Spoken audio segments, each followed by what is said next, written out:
Thanks very much, Bhaskar. Thank you for inviting me, and thank you for giving me an opportunity to revisit a subject that I learnt about probably 5 years ago now.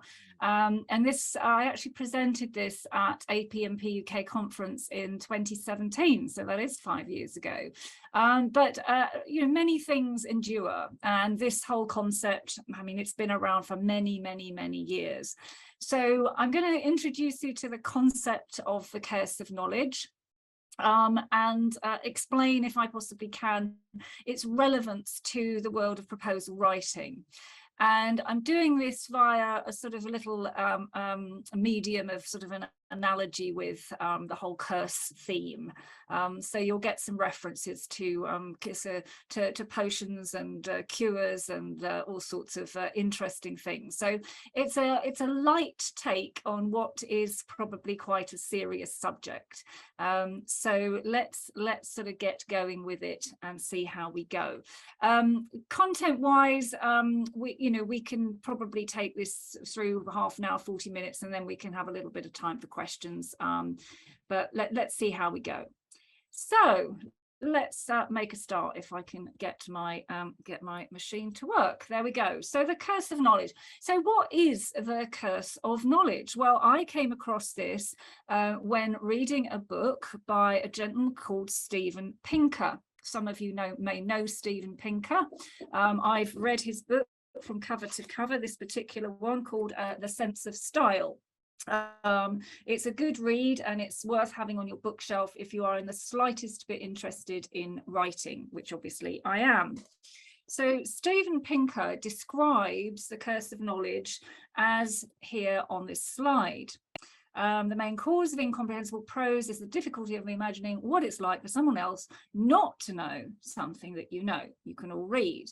So it's what happens when you start to talk, not you, one starts to talk in a way, assuming that the audience, whether it's one person or many, understands, what you're saying. And how many times do we know from our own experience that this often isn't the case? You have to stop somebody, slow them down if you're talking, to say, well, sorry, hang on, what exactly did you mean by that? And the reason is that they're talking from a position of the curse of knowledge. And it's incredibly easy to do. In fact, I was doing it myself yesterday, which was rather ironic when I was going to be running this session today. But I was talking yesterday in a meeting, and I suddenly thought, no, sir, you are talking as if everybody else will know what you're talking about. So it's very easy to come under the spell of the curse of knowledge. So whoever we are and whoever we're working with, it's just something worth bearing in mind. Now, why do we actually care about any of this? So we care because incomprehensible prose, as Steven puts it, causes chaos. So we don't want chaos in our proposals, in our proposal worlds whatsoever. If the audience that you're writing for cannot understand what you have written, then you have a risk. Okay, so you have a risk of them misunderstanding what you've said. You also have a risk that they might get the wrong idea. Equally, they may start to feel negative emotions. If people don't understand what they've read the first time they read it, all sorts of things can get triggered. They can feel frustrated. They can feel angry. They can feel stupid. They can feel, oh, what a waste of my time. And we always have to remember, one of the basics of proposals is that we have to make life easy for our evaluators. So we have to, as we know, comply with their instructions, but then make it easy for them to read and understand the story that we're telling them. And I use the word story. People know me, know that I like the concept of storytelling very much. So we need to get our story across in the simplest, most comprehensible way that we possibly can. So we don't want poor outcomes in business. Yeah, we don't want to put ourselves at risk, and we do want our evaluators to understand what we've written the first time they read it, because that will make them feel all nice and warm and fuzzy, and therefore hopefully just up those scores a little bit. So why do people write and talk in a way that is incomprehensible? Well, to them it isn't. And most often it is not because people are being malevolent. It's not usually because the writer or the speaker wishes to be superior. So we might sort of think of some Harry Potter characters. So here you have Draco Malfoy, who is a malevolent person, we all know. You know, he might deliberately say, knowledge is power. I want to be superior. I want to make you feel inferior. But those people are actually in the minority. Okay, so those of you who do know Harry Potter might recognize this little chappie. He is Dudley Dursley, and he is a nice chappie. He might be a bit nice with dim, but anyway, he's nice, as opposed to Draco.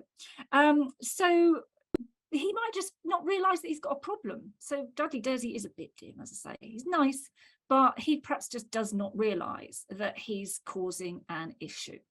And so if we were to really delve deep into the people that write or speak in a way that is incomprehensible, we'll probably find that most people are just in the category of not necessarily being dim, but certainly, you know, not realizing what they're doing. Yeah, so it isn't a deliberate thing. It is something people do without realizing it. Okay, so just a little light-hearted sort of take on a couple of characters there. So let's think about ourselves as being under this curse of knowledge. And let's think about why this happens. Okay, how does the curse get cast? So I'm going to give you a little storyline here, and it's about sticky garlic frogs. Okay, so the curse of knowledge is cast by making a potion of sticky garlic frogs. And you'll now be thinking, what on earth is this strange woman talking about? Now, sticky garlic frogs is a little story that helps you to remember something. Okay, and it's very pertinent to the things that are going on in your head when you learn and remember. So let me explain a little bit. So we're going to look at three things. Well, it's actually 6 things, but anyway, we're going to look at a few things. The first one we're going to look at is using an ingredient of gum arabic, which is what makes things sticky. So it's a glue, it's a sticky thing that we need to think about. We have to think about something that's chunky. So garlic is my next ingredient. And the last thing we need to put into our potion are 4 little frogs.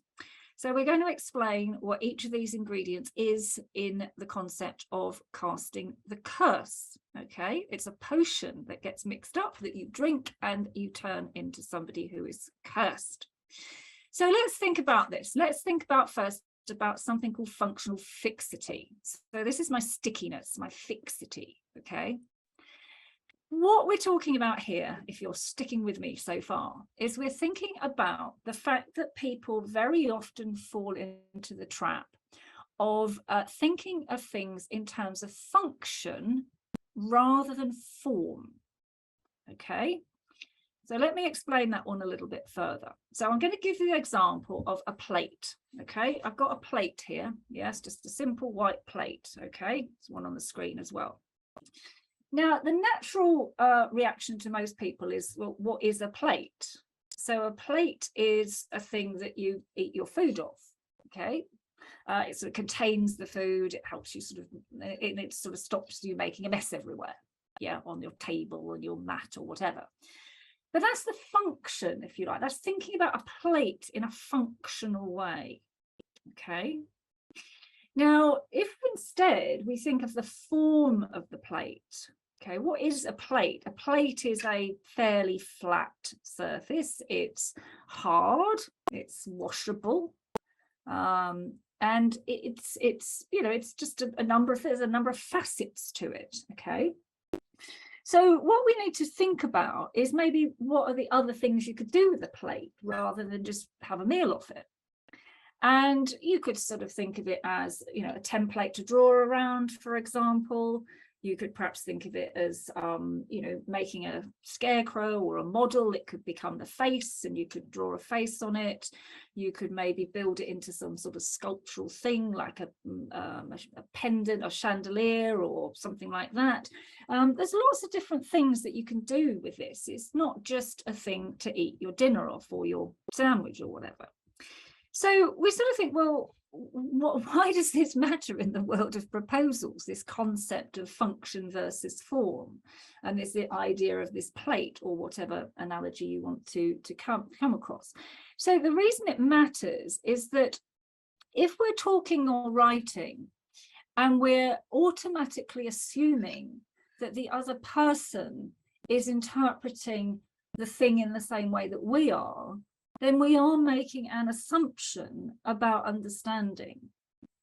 And it's really important when we're writing that we don't just automatically assume that everybody is thinking the same way that we think. Okay, so it's useful to break things back down into the simplest of forms and not be preconditioned to think about things in a certain way. Okay, so the first thing in terms of how do we end up having this curse of knowledge is around this concept of functional fixity. If you want to read more about it, delve into the chapter in Stephen's book about this whole subject. Okay, so that's functional fixity. The next thing that we need to be mindful of is a concept called chunking. So this is where I got my garlic from. So we need to be aware that the human brain can hold anywhere between 3 and 7 things at a time. Now, 3 and 7 things isn't very many. So what happens is we learn things and then we associate those things. And then we can join another 3 and 7 things together and associate them to make something else. And we go on and on and on and on and on until we can get to some quite complex things. I've got a couple of examples that help you to understand that this is a sort of way that we learn. So think about those of you who have come across those amazing memory men or memory women who can remember vast sums of knowledge and with very little effort. Well, what they're doing is they're using this concept of chunking. And the first example is if you take a series of letters. Now, somebody who's a memory person, should we call them, would be able to work out a way of remembering this series of letters. Now, this is actually quite a contrived series to make the point, but the point is this is how they do it. So what they do is they sort of combine the letters into sort of things that make sense to them. So this one, you'll see how it's contrived, is that you can group things together into things that make a bit more sense. So we've got MD, we know that's a managing director, then we've got DR for doctor, we've got RSVP, which we know what is CEO, and BH. Now that's easy to remember, okay, so it is contrived. But what you do then is you make a story behind it. So you say the MD and the doctor RSVP to the CEO of BHS, as an example. Now this is how memory people do remember stuff, okay, they make stories and they remember the story because the story is easy to remember. And that helps them then to sort of go back in reverse and remember the sequence of letters. Just an interesting fact about chunking. Now, the other example that is a little bit more relevant perhaps to where we're coming from is the idea that as a child, for example, you will learn lots of concepts, okay? But if you spoke to a child about the concept of quantitative easing, okay, something none of us had heard about till about 7 years ago, the child wouldn't know what you meant. And that's because a child hasn't made all the relevant associations in their brain to understand what quantitative easing is. Now, if, however, we were to think what is quantitative easing and what are the underlying component parts of quantitative easing, it's about learning about trading. Yeah, so it's, as children, you know, you always say, oh, give me that. And then you grow up a bit and you say, I'll swap you this for that. So they're learning about sort of doing business effectively. So you learn as a child from, giving, maybe taking, swapping. Then you might learn that that's called trading. Then you might go to the market and see people trading. Then you might learn how the market fits into the economy. Then you might learn about monetary policy and fiscal policy or whatever. And then you stand half a chance of understanding what it is, okay? So what we have to understand is that people who have got all those building blocks or all those chunks of information stored in their brains, they can easily talk about a subject without having to think twice about it. And the problem is the Dudley Dursleys of this world do talk about it and just assume that everybody else knows what they're talking about, which of course they don't. Okay, so again, this is relevant in proposals. Okay, we have to recognize when we are talking at a level that other people just can't keep up with. Okay, so we've got some functional fixity, our stickiness, and we've got our garlic, which is our chunking, and we're just going to add a little bit of hippity hop. So the hippity hop comes from our 4 little frogs. So our 4 little frogs are, firstly, mind blindness. Now, mind blindness is when you hear somebody say something and you just think, oh, what on earth have they done? Why just don't they understand what I'm talking about? So, I might just sort of say something about, I know nothing about quantitative easing, by the way, but I might just say, Sarah, what on earth are you talking about? And you just have no concept of why they can't understand you, okay? The next one is egocentricity. So that's where you might say, well, I don't really get you. And you think, well, okay, but that's your problem, not mine. Yeah, you don't actually care that the other person doesn't really understand what you're saying. You've got this concept of hindsight. So that's a bit like when, something happened, you sort of think, well, I know that because with hindsight, but hindsight can then sort of take a place in your brain. And you then start to think, well, why doesn't everybody know that? I know that. So why doesn't everybody know that? Surely they know that. And the last one is false consensus. So this is where it's a bit like, well, everybody else seems to know that's okay or that's going on. So if they all know, then it's fine. We'll just go with that. And you sort of get this sort of unthought through groupthink going on. Now, these are all quite complex concepts, and I am not a psychologist, psychiatrist, or any of those things, or a neuroscientist. I'll come to that. So these are all just things that happen. You can probably tune in to a few of these things. Think about people that say, oh, I hear what you say. What does that mean? I hear it, but I'm not really listening. Yeah, so there's lots of this goes on every day. These characteristics will just seep through, and what you'll get is an awful lot of talk and an awful lot of writing going on that people just don't understand. And we don't want to be there. Okay, we absolutely do not want to be there.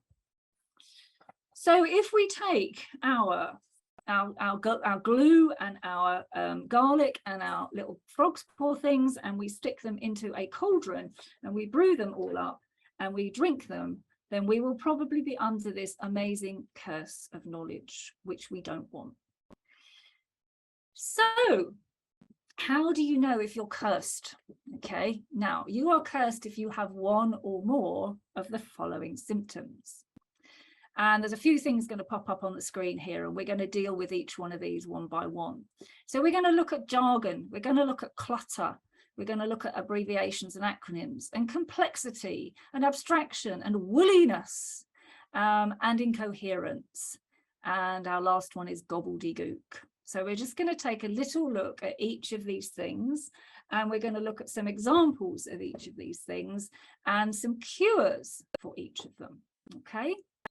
Now, I do appreciate that as we go through this, we're going to be thinking, well, I don't have this. I don't have this syndrome. Okay. Now, do check carefully, because it's ever so easy to fall back into having the curse or a little bit of the curse. I did yesterday. You know, none of us are immune. Yeah, we cannot be vaccinated against the curse. Okay. So we have to examine ourselves and be mindful. We have to constantly remind ourselves and check and test ourselves. But we also have to be very mindful that this may be going on with any of the people that we're working with, particularly if you're working with specialists or subject matter experts. They will very easily fall into this area. Many of your colleagues will be cursed, and you almost sort of want them to be a bit cursed, in which case you've got to help them manage the condition. Yeah. Or you've got to maybe explain to them that they've got the condition and maybe they would like to be cured. So, you know, there's lots of different ways we can deal with this, but let's have a look at some of these things, because as we say, lifting the curse, the first thing is you've got to appreciate that you've got it. Okay, admission is the first step to cure. We know that about anything that's a problem in our lives. It's a good idea to make a working assumption that our audience is reasonably intelligent. Okay, because what we don't want to do is we don't want to dumb down our communication and our writing to the extent that we become patronizing. Okay, we want to be on the same level, the right level as those people that we're communicating with. So make a working assumption that your reader or your audience is reasonably intelligent and in tune with the subject matter. Okay, but even so, we still want to move things down to an easily understandable level. All right, I never use the word simple. I like to use the word straightforward. Okay. Now, following traditional advice. So the traditional advice usually is something like put yourself in the customer's shoes, or imagine the customer sitting on your shoulder, challenging you. That's all very good advice, and always do both of those things. It's a great start. But we want to try and go a little bit further. And we've mentioned the fact that your colleagues might be under the curse. So if they are, you need to support them. And then we need to tackle the individual symptoms. Okay, so let's work our way through those various things. And some of these may seem very obvious, but every single day in my work I tackle every single one of these, however simple they are. So abbreviations and acronyms. So by this we mean short forms, contractions, initials. People talk in TLAs, three-letter acronyms, without even thinking twice. And that translates straight onto the page. Okay, so you might get things like JCB. Well, you know, JCB is actually is a brand name. It doesn't actually say anything. It could mean any different type of, vehicle or construction thing that JCB makes. But people often refer to a JCB like they do a Hoover or a whatever, or a biro. It's just too general. In my world of software and services, people very often write down, oh, Devon Prod. Devon Prod, who are they? They could be comedians for all we know.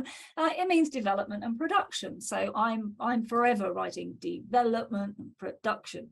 Devon Prod, it doesn't necessarily mean anything to some people. Because the other thing to remember is your client might talk, or you might talk about Devon Prod, and somebody else might sort of talk about Devon Ops. Or if you're in an agile world, you might be talking about DevOps, which is something altogether different. So we need to be very clear and not sort of fall into these easy short forms. We need to remember that abbreviations and acronyms can stand for multiple things. SME, small, medium enterprise, or subject matter expert. Which do we mean? RAMS is another one. If you look up RAMS, you find, if you're in the world of construction, risk assessment and method statements. But you know, RAMS means many things, and you can choose lots of abbreviations, look them up on Google, and you'll probably get many things that they mean. So we need to be careful.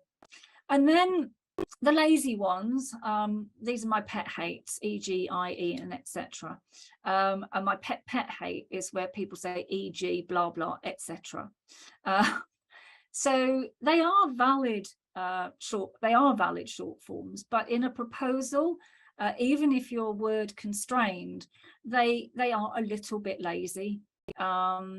And as they particularly don't use e.g. and then give an example or two and say etc. The whole point of e.g. is that it is an example, and you don't need to say, oh, and there are some more examples as well. So there's little things like that, because it's sort of laziness, and people reading, the evaluators, they don't want to feel that you're being lazy. And my massive pet hate is a slash. So people put something /dev/prod. What a slash means is it means either or. So you need to question yourself, is it either? Sorry, sorry, I've said that wrong. It means and or. So when you've written two words with a slash between them, is it and, or is it or is it both? And if you've used two words and they both mean the same thing, then you don't need two words, you only need one word. So these are just things that to be mindful of. Okay, so if you're working in public sector particularly, or even private sector sometimes, and you have got word counts, page constraints, character counts, it's ever so easy to think, oh, well, we'll just string these things together and shorten them and everybody will understand what we mean. And they won't. Yeah, so we need to be very, very clear about what we mean when we're using these abbreviations and acronyms. So how do we sort of cure ourselves of this particular symptom? So we need to identify all the abbreviations and acronyms and short forms that we are likely to be using in our work. And we need to compile a glossary, perhaps, for internal use and potentially for inclusion in our proposals. It's really useful to include a glossary for your client wherever you can. Because, for example, the best practice, as I'm sure you know, is that whenever you want to use an abbreviation or an acronym, the first time you use it, you expand it in full and then put the abbreviation or acronym in brackets. And then you're okay to use it. But by the time somebody's got through a long document, they might be sort of thinking, oh, hang on a minute, what did that mean? So a glossary is a good way of giving them an easy reference point, rather than them having to go back to find that first instance in the document where you explained what it meant. So that's just something to think about, because when you've got the cursive knowledge, you are more than likely to be talking in this sort of way on a regular basis. So avoid lazy or unexplained abbreviations. So we just need to we need to prepare ourselves, do some preparation around the identification, record them in a glossary, and then train ourselves to really discipline to not fall into this way of speaking without making sure there's a clear way of getting across to your customer what you're talking about. Do not assume that they know, okay? The next thing we want to look at is getting rid of is jargon. So words or expressions particularly used in certain professions or groups of people that are difficult for other people to understand. So that's what jargon typically is. So here we've got a few examples of the sorts of things people talk about. We've got our favourite here, quantitative easing, but we've got a murine model, whatever a murine model might be, interoperability. An on-premise system and a governance protocol. Now, they may not seem particularly complicated ones, but there are many, many, many more. You know, I actually didn't know what a murine model was, because I didn't know that murine meant of mice and rodents. Yeah, but I know what interoperability and an on-premise system are because I work in the world of software and services. I didn't know quantitative easing, a governance protocol. I can probably guess that. Yeah, but the point is, depending on the field you're in, this makes more or less sense. So, curing the jargon thing. Okay, so take a leaf out of Orwell's book. So he was a famous stylist of his time, and one of his guidance points is never use a foreign phrase, a scientific word, or a jargon word. Yeah, if you can think of an everyday English equivalent. So as we said, like with your abbreviations and your acronyms, identify your jargon. Yeah, make a list of all the things that you might fall into in terms of jargon. They don't. So in addition to your abbreviations and acronyms, you can put those in your glossary too, perhaps words and phrases that you might use.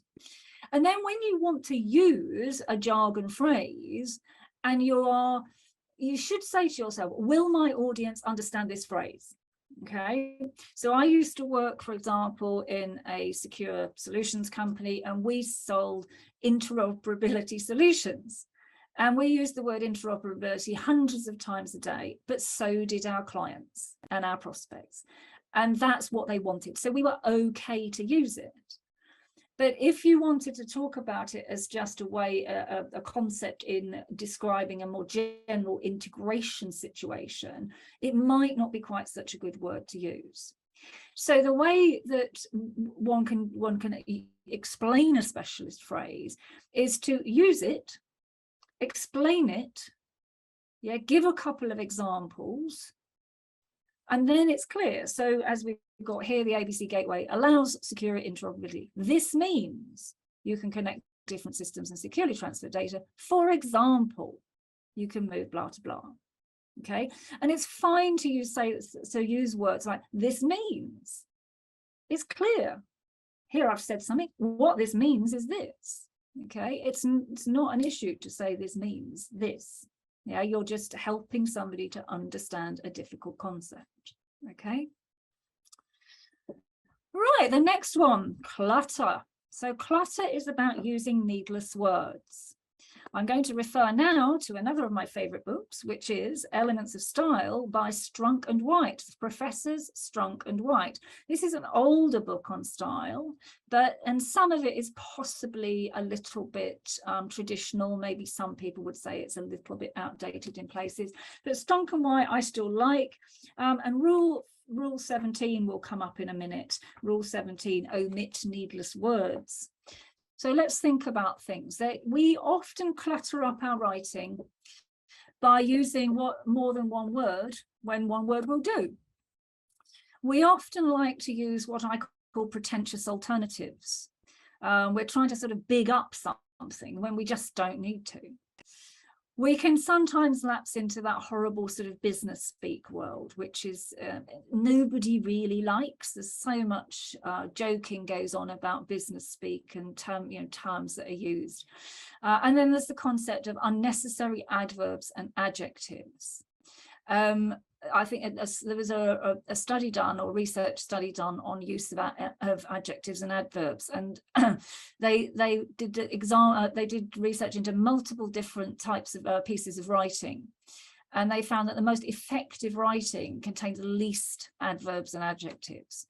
People want to put adverbs and adjectives into their writing because they think it sort of beefs it up in some way. And often it just doesn't. It's just unnecessary, or it makes it just, you can find better words. So let me give you some examples. So in the first one, people love to write at this point in time, and it just means now. Yeah, due to the fact that, because. And if you are writing in a word constrained or character constrained environment, you need to know that there's just a shorter way. There's always a shorter way. Pretentious alternatives. Another of my pet hates is the word utilize, when you can just say use. Utilize is quite has a specific meaning. It's not a substitute for use. Use is your everyday term for using something.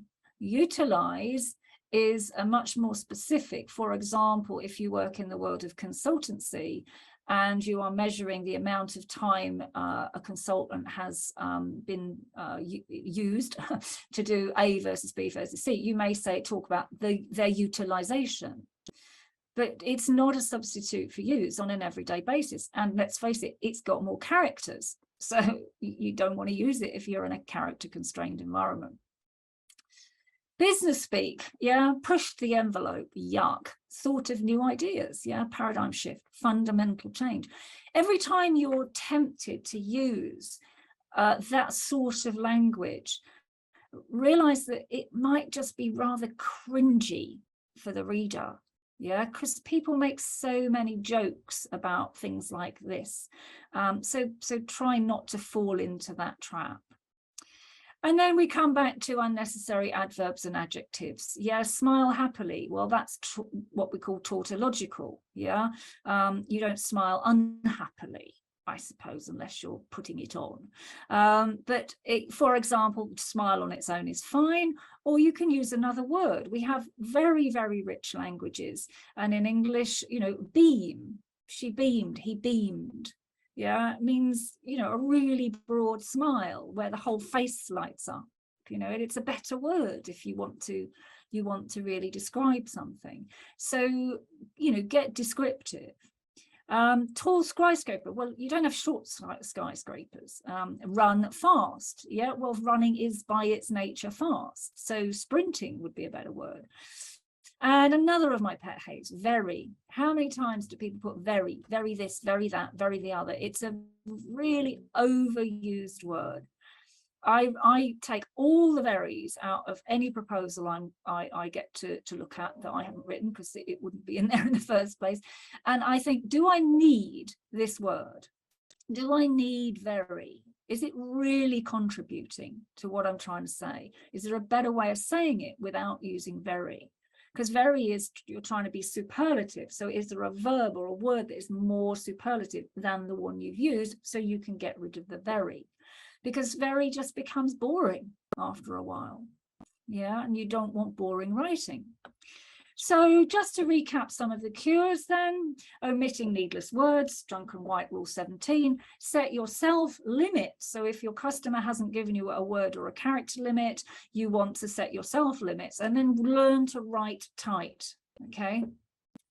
Focus on important points. If you've said too much, if you've written too much, a common thing to do is just find all the words you can cut out. Or yeah, cut out. What's a better way is to say, what are all the things I want to keep in? That's a better technique for reducing wording. And expand your vocabulary. Yeah, read widely, and just learn new words all the time. Never stop learning new words, and then remember to use them appropriately, perhaps I should add. Okay, abstraction. How are we doing for time? We're doing okay. Abstraction. What on earth am I talking about here? This is where we come back to our functional fixity. Okay, so this is about sort of, are we writing about generalities, ideas, concepts, characteristics, or are we writing sort of in a much more sort of concrete fashion that is so much more easily understandable? So let's take some examples. Here we've got some from Steven Pinker himself that I rather liked. So these are examples of where people are writing in the abstract way. The reader was subsequently presented with an assessment word. How exciting. Participants were tested under conditions of good to excellent acoustic isolation. What on earth do those things mean? Yeah. So number one, the reader had to choose from true or false. Number two, we tested students in a quiet room. Great examples of where things have just been written about by describing the sort of the function, if you like, rather than sort of going straight into, you know, what actually happened. So we have to be very mindful of this. We want to write in a really concrete way. So we need to write about real things, yeah, objects, events, people, artifacts, you know, real things in concrete language with examples, and of course in our proposals we want evidence as well. And I always use the who, why, what, when, where, how thing. So just because it's so important, if you're clear about who is doing what, to whom, when, why, how, then you've got your story straight. Yeah. And remember to write in the active language, but then it is much clearer who is doing what to whom than if you write in the passive language. Yeah, a pretty basic guideline there, but one we should always remind ourselves of. The next one, complexity. Some research was done by Professor Daniel Oppenheimer at the Princeton University in the States, where he looked at complexity and the effect that complexity in language has on the writer, on the reader or the listener. So this is where you are using language to make the writer sound more important or knowledgeable. It doesn't work. Okay, what Oppenheimer found was that users of complex language actually generate mistrust in their audience. Okay, so it's because of those things I said at the beginning, those chaos points, is that if the writer is trying to big themselves up in some way, that might mean that the reader is basically going to start to feel inferior. Here's a fabulous example. This is something that was written a long time ago, but it just goes to show how enduring some of this stuff is. I'll let you read that. I won't read that one out. So this was during the war, and it was President Roosevelt in the US that took particular exception to this example. And he said, oh, for goodness sake, tell them that in buildings where they have to keep the work going, to put something across the windows. Yeah, or otherwise, when it gets dark, pull the curtains. So complexity has no place in our proposals any more than it does in government instructions. So what do we need to do? It sounds a bit straightforward, but we just need to make sure that whenever we've written something, we can read it and it just comes back to us in the way in a way that means something to us. We want to try to work with plain English. And if you're writing in different languages, you will have your own accepted concept of plain language. Yeah. And I'm sure many of you know about the concept of readability statistics. You can turn on simple, it's not actually simple because it's quite a complicated algorithm, but you can turn on one version of readability statistics in Microsoft Word very easily if you're using Word. Word uses what's known as the Flesch-Kincaid index. And it's all about algorithms that assess your sentence length, your word choice, and the number of syllables in the words that you've used. And it comes up with, a couple of readings or a couple of results that say whether what you've written is easy or difficult to understand. There's lots of these things around in software tools available, and it's worth having one or two of these probably on your machine to just test what you've written. If you're using the Flesch-Kincaid index, you probably want to be aiming for at least a 50% reading. And that's really suggesting that the language should be readable by somebody of in their late teens who's had a education up to their late teens. You don't want to be writing for people that have simply got PhDs or really higher education standards. So you're wanting to write for a well-educated layperson. Yeah, so they should be able to understand pretty much what you've written. Right, let's get on to gobbledygook. So what do we mean by gobbledygook? It's sort of another step on almost from jargon. It's language that's meaningless or just sort of becomes complete nonsense by use of excessive technical terms. And here's an example. Yeah, so again, I'll let you read that. If we were in a sort of a live audience, I'd sort of give offers for what does that really mean. People often do get this, but it's a great example. Let's give you a couple of seconds. So what does that really mean? It means the more you eat, the fatter you get. So it's just completely unnecessary for us to write in the first way when the second will do. Yeah, it's much easier to understand. So be very careful about sort of this combination of complexity and jargon, and then sort of taking it out one step further and starting to make whole sentences out of some of this stuff. Yeah, you just don't need it. So again, always aim to turn things back to plain English. Explain something with an explanation and an example, and test what it is that you've produced. Couple more and then we're done. Wooliness. I love wooliness. This is my word. This isn't out of Steven Pinker. This is my word. Using unquantified, uncertain, and caveated words and phrases. I read a lot of stuff and I just think, well, are they or aren't they? Yeah. Committed, going to do it, it's and how much and how often and when. So we don't want to do anything like these things in our proposals. We don't want to use unquantified terms. Some, a few, many. Yeah, I see this all the time. In fact, literally the call I was on before this webinar, I said, what does some mean? Yeah, some. If you can write some, you must have an idea how many. So say how many. Yeah, and the same with all of it. You need to recognize in your writing, yeah, when you've maybe made some of these, used some of these words. Uncertainty. You don't want to use terms like probably, possibly, maybe, or negative terms, caveated type terms, but, however, subject to, under these conditions. Any or all of those things can make your writing feel unconvincing, hard to do business with, and many other things. Now, what's turning this back to the curse of knowledge, people that are talking from a position of, or writing from a position of knowing what they're talking about, won't have any qualms saying, well, you can do this and you can't do that. Well, yeah, sometimes that happens, sometimes it doesn't. I mean, obviously, maybe researchers and people will like to back things up with fact, but it's amazing how much writing I see from people who are subject matter experts that are written using many of these terms. Yeah, there is no compunction to make things positive, to make things quantified, to make things certain. There's always a bit of hedginess or woodiness coming in, and we don't want that.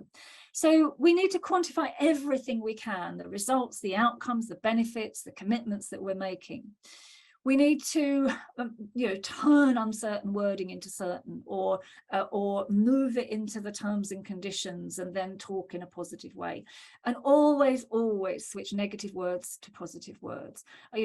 I won't allow any negative words in the proposals that I work on, and anything negative needs to be turned around either into a condition in the terms and conditions section only, into an assumption, a dependency, or whatever. And only in very special circumstances do you want to be talking about what you're not going to do.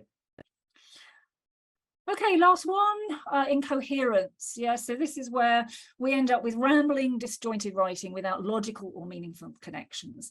I'm going to put something on the screen which I'll leave for a couple of minutes, but it's a great example of something that was given to me once as an example or a proposed answer. It's got loads of really lovely stuff in it. It's got lovely quantified stuff. It's got things that have got names. It's got it's got great stuff in it, but it's a complete jumble. So, for those of you who know the comedian duo sort of Morecambe and Wise, they have a very famous saying. It's all the right notes but in the wrong order. So this is all the right words just in the wrong order. And it wasn't difficult for me to unpick it and to put it back together in an order that made a whole lot more sense.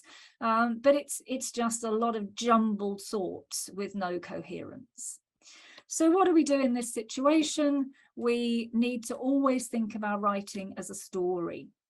Yeah, so even within a 100, 200, 300 word answer, or whatever that would have been, we need to sort of have a beginning, a middle, and an end.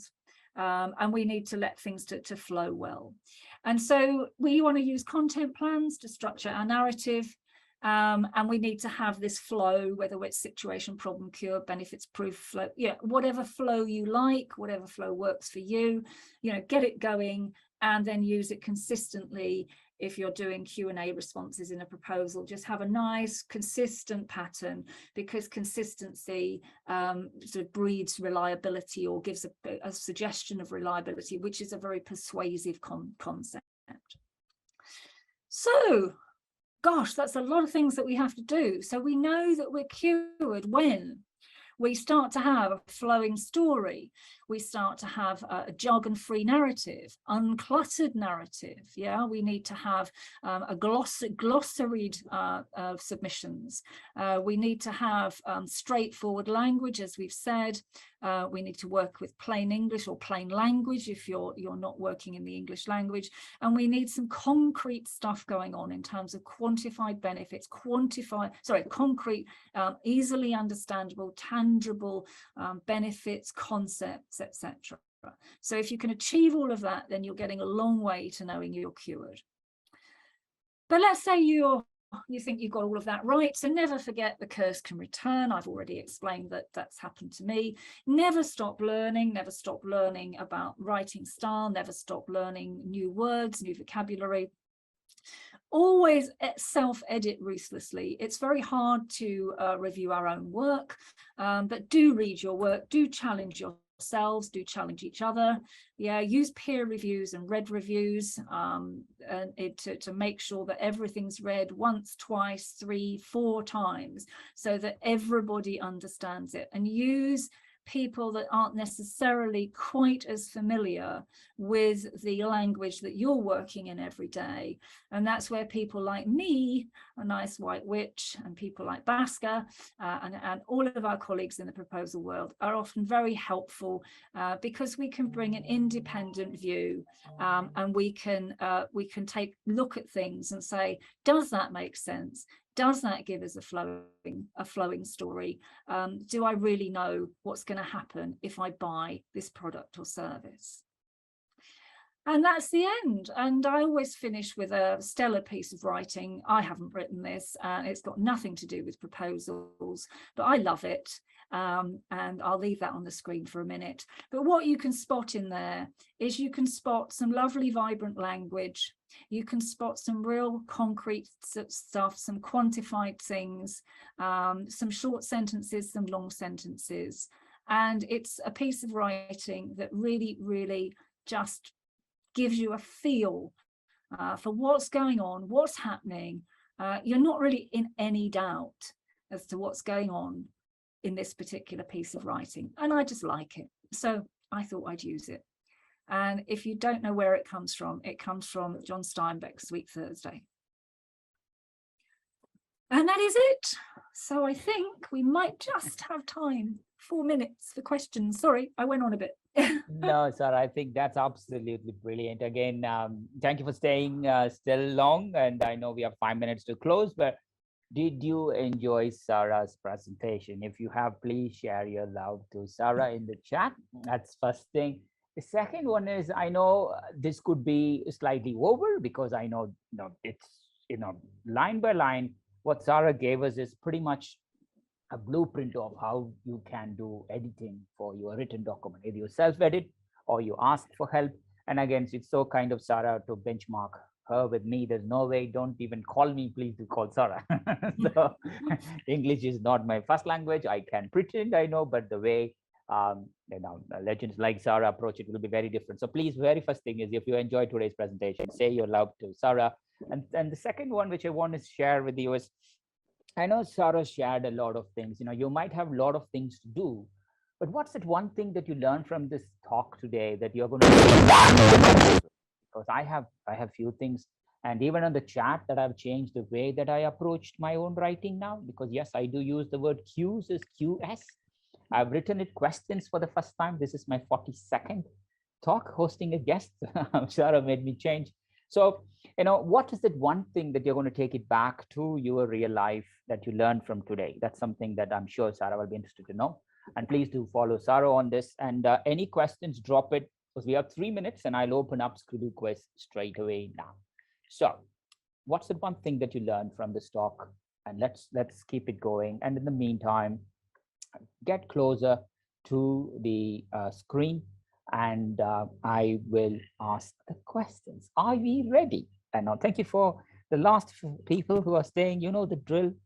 Question number 1 from the talk. What is the name of the 2 Harry Potter characters that Sarah mentioned in her talk? Let's see who gets it. The 2 Harry Potter characters. Draco, okay. Let's see. Who's going to get the other one? There's no Harry Potter fans here. I'm sure my kids are there. They're going to be all over this. Okay. So would you like to answer that, Sarah? So the two characters were Draco Malfoy. So the lady Amy, she was correct with Draco, and Dudley Dursley was the other one. Dudley. Perfect. That's it. That's the 3 concepts that Sarah mentioned, which was functional fixity, chunking, and memorized letters. She nicely came out with 3-letter word that we could remember. The 3 ingredients. What's the name? So the potion. You mean, yeah, the potion. Yeah. Yes. Yeah. Okay. Come on, this is a good one. This is a good one. This was an example that people should have remembered. Anything? What did we end up making with our 3 ingredients? Sticky. I'm starting it. Finish it. Rita, you mentioned that. Okay. It's not the tough one. Sarah, would you like to answer that? Yeah, so we had sticky garlic frogs. Sticky garlic frogs. That's the one. Remember that again. While coming to the few pointers, which was quite interesting. Sarah mentioned, okay, instead of simple, use this word. What's the recommended word for simple?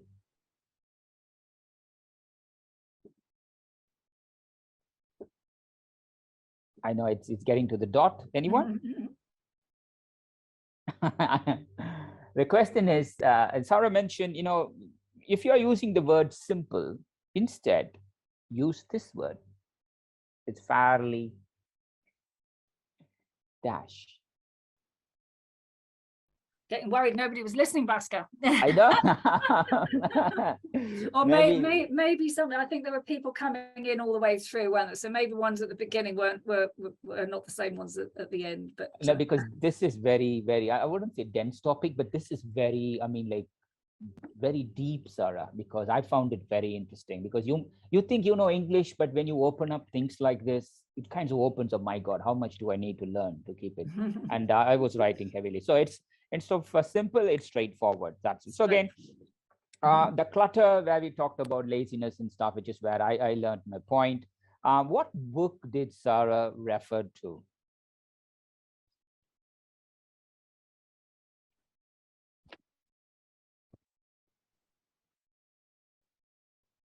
These are tough because what happens, Sarah, is sometimes the questions are so good. The elements of style. Yeah, elements of style, Strunk and White, and A Sense of Style by Steven Pinker, just in case you wanted to know them both. Yes, Steven Pinker. We'll add that link part of this webinar. So that's it. So again, I can keep going. Readability statistics is something which was, I knew, Sarah told me that I think 2 years ago already in a different talk, but I totally forgot. That's a good reminder. So please do, connect with Sarah. Any questions, reach out to Sarah. But thank you for joining. We are taking a short break for next 2 weeks because I'm going to see my mom. We'll be back November 10th with Jennifer Number. So Sarah, thank you so much for joining and sharing. It's no problem at all. And thank you all for staying so late. I know it's 2 minutes past. Thank you for joining, and see you in the next couple of weeks. Bye, everybody. Bye, Bhaskar. Bye.